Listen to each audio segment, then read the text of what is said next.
मराठवाड्यातल्या शेतकऱ्यांनाही पावसाची प्रतीक्षा आहे।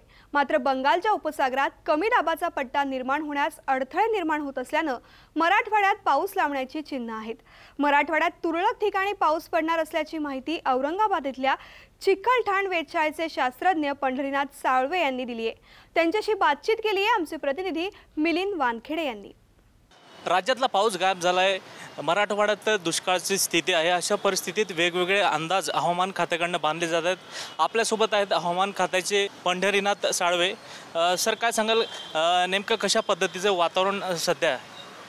आज मराठवाड्याचा विचार जर केला तर सध्या येत्या 8 दिवसात तरी पावसाचे काही फारसे असे काही चान्सेस नाही आहेत। त्यानंतर काही हवामानविषयक काही बदल झाले बे ऑफ बेंगॉलमध्ये तर एखाद्या वेळेस 8 दिवसानंतर काही म्हणजे पुढचं प्रिडिक्शन नंतरच बोलता येईल मला।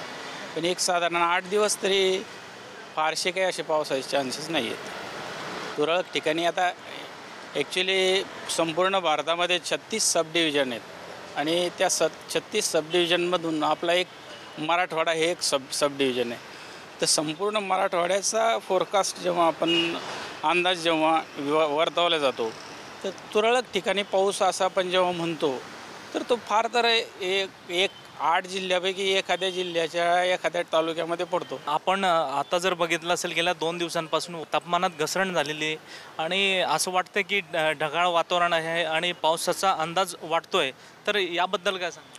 नाही, आता ते ॲक्च्युली जे मान्सूनचे वारे असतात ते जेव्हा अरबी समुद्रावरून येतात तर जे कोस्टल अरेबियन सी आहे आपला, म्हणजे केरळपासून तर गुजरातपर्यंत, तर ह्या ठिकाणी ऑफशोअर ट्रफ नावाचं एक सिस्टम फॉर्म होत असतं। तर ऑफशोअर ट्रफ जर स्ट्रॉंग झाली तर त्याचा इफेक्ट आपल्याकडे येतो। तर कोकणामध्ये म्हणजे समुद्र किनाऱ्यालगत कोस्टल एरियावरती त्याचा पाऊस वाढतो, परंतु मराठवाड्यापर्यंत येण्यासाठी त्याचे ते सिस्टीम स्ट्रॉंग असायला हवी, तर तेवढी स्ट्रॉंग नाही येते। आणि त्याचबरोबर बे ऑफ बेंगॉलमध्ये आज घडीला कुठलं सायक्लोनिक सर्क्युलेशन म्हणजे वर अपर एअरमध्ये चक्राकार वारे किंवा सरफेसवरती म्हणजे बे ऑफ बेंगॉलमध्ये फारशी काही असे कमी दाबाचा हवेच्या दाबाचा पट्टा वगैरे नाही आहेत।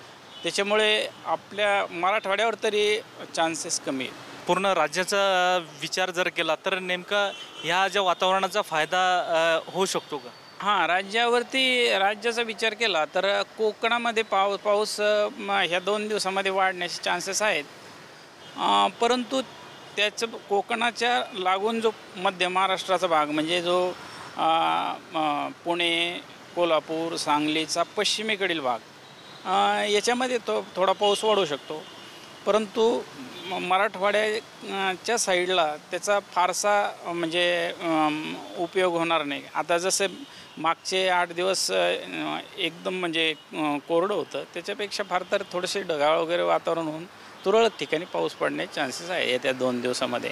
पण फार असा मोठा पाऊस काही अपेक्षित नाही आहे पुढील 8 दिवसामध्ये। नक्कीच मराठवाड्यावर जरी तुरळक पाऊस सांगितलेला असला तरी या वातावरणाचा नेमका फायदा कोकण आणि पश्चिम महाराष्ट्राला मिळू शकतो असं हवामान शास्त्रज्ञांचं म्हणणं आहे।